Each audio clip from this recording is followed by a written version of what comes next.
Donald Trump এই মুহূর্তে পৃথিবীর সবচেয়ে শক্তিশালী রাষ্ট্রটার এই মুহূর্তে তিনি প্রেসিডেন্ট, দ্বিতীয় ধাপে প্রেসিডেন্ট নির্বাচিত হয়েছে।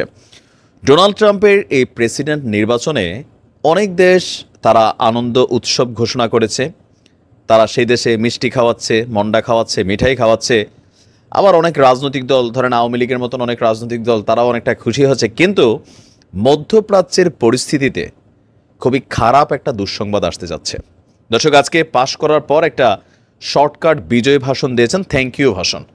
তো সেই থ্যাংক ইউ ভাষণকে বিশ্লেষণ করার আগেই আমি আমার জায়গা থেকে সবসময় বলেছি, এর আগে 2016 সালে ডোনাল্ড ট্রাম্প যখন ক্ষমতায় ছিল তখন তার যেই পররাষ্ট্রনীতি, বিশেষ করে কিছু রাষ্ট্রের বেলায়, আপনি যদি ধরেন ইসরায়েলের বেলায় ডোনাল্ড ট্রাম্পের যে অবস্থান ছিল, ভারতের বেলায় ডোনাল্ড ট্রাম্পের যে অবস্থান ছিল, সেই অবস্থানগুলো নিয়ে আজকের ভাষণে হালকা কিছু ট্রেইলার আসছে। এর মাঝখানে আরও একটা ঘটনা আপনাদেরকে খেয়াল করাই দেই।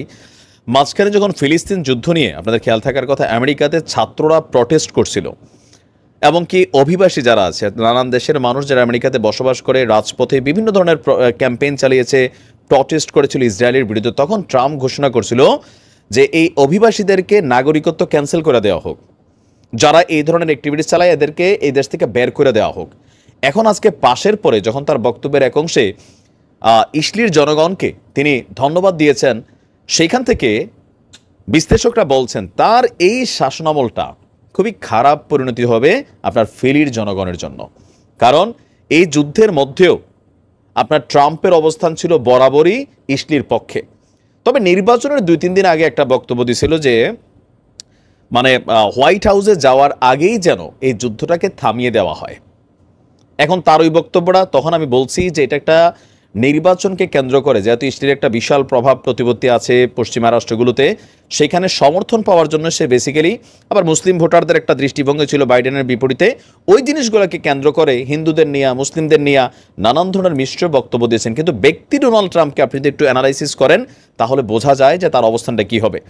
ট্রাম্প যখন আপনার এই মুহূর্তে ক্ষমতায় বসতে যাচ্ছে, যে কোনো সময় শপথ নেবেন, তখনই উঠে এসেছে যে প্রথমবারে ডোনাল্ড ট্রাম্প যখন রাষ্ট্র ক্ষমতায় গিয়েছিলেন তখন ফিলিরা বিভিন্নভাবে হয়রানি, নিগ্রহের শিকার হয়েছে। আমরা যদি দেখি, কাতারের দোহা ভিত্তিক সংস্থা মিডল ইস্ট কাউন্সিলর, বিশ্ব সম্পর্ক বিষয়ক গবেষক যিনি আছেন ওমর রহমান, তিনি বলছেন ট্রাম্প প্রেসিডেন্ট থাকাকালীন 2016 থেকে 20 ফিলিরা কঠিন একটা সময় পার করেছিল। কিন্তু ইসরায়েল যুদ্ধের কারণে এই মুহূর্তে এবারের আমলটি আরও খারাপ হতে পারে। বিশেষ করে পশ্চিম তীরে যারা বসবাস করছেন ফিলির আরেক পার্টে, তাদের অবস্থা খারাপের দিকে যাবে। তো তাদের সংখ্যা যে ওই যে সেখানের যে অ্যাক্টিভিটিস পশ্চিম তীরে নিয়ে আসবে এবার ইসরায়েলের সেনাবাহিনী। আন্তর্জাতিক গবেষকরা বলছেন যে এই টার্মটা আসলে একটা ভয়ের মুহূর্ত, কারণ ইসরায়েলের পক্ষে ট্রাম্পের অবস্থান বরাবরই শক্ত ছিল। ইভেন আপনার যেই কারণে মুসলিমরা কামালা হ্যারিসকে ভোট দেয়নি, সেই কারণটাই এবার ডোনাল্ড ট্রাম্পের এই শাসনামলে প্রতিফলিত হতে যাবে। ইভেন ইরানের জন্য কিছুটা নেগেটিভ সময় তৈরি হবে, কারণ ট্রাম্প আপনার এই যে মাঝখানে যতগুলো অবস্থান ছিল তখন ইরানের সাথে খুবই শক্ত অবস্থান নিচ্ছিল বারবার। তার যে বক্তব্য একটু তো পাগলা টাইপের, গার্তারা টাইপের ক্যারেক্টার, আপনারা জানেনই।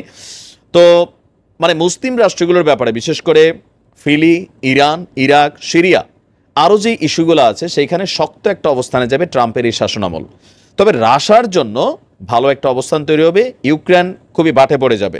নাম্বার 2 হচ্ছে ভারতের জন্য খুবই শক্তিশালী একটা অবস্থান হবে মার্কিন যুক্তরাষ্ট্রের ভারতের বন্ধুত্ব, কারণ নরেন্দ্র মোদীর সে বাবাই ডাকে। আবার কেউ কেউ বলছেন যে আওয়ামী লীগের জন্য এটা সামহাও কোথাও না কোথাও কোনো অংশে 1% হোক 2% হোক এটা সুসংবাদ হতে পারে, এইভাবে যে মার্কিন যুক্তরাষ্ট্র যদি বলে ভারতের যে ঠিক আছে তোমরা দেখো আমি এর দিকে নজর দিলাম না, তাহলে আসলে ভারত বাংলাদেশের রাজনীতিতে একটা বিশাল প্রভাব ফেলবে। সেই প্রভাবে আওয়ামী লীগকে পুনর্বাসনীয় করার সুযোগ থাকতে পারে, অন্তর্বর্তী সরকারকে নানানভাবে চাপে রাখতে পারে। তবে যদি নির্বাচন হয়ে যায় হয়তো ওই সিচুয়েশনটা থাকবে না। এখন একটা তালগোল তো পাকাবে।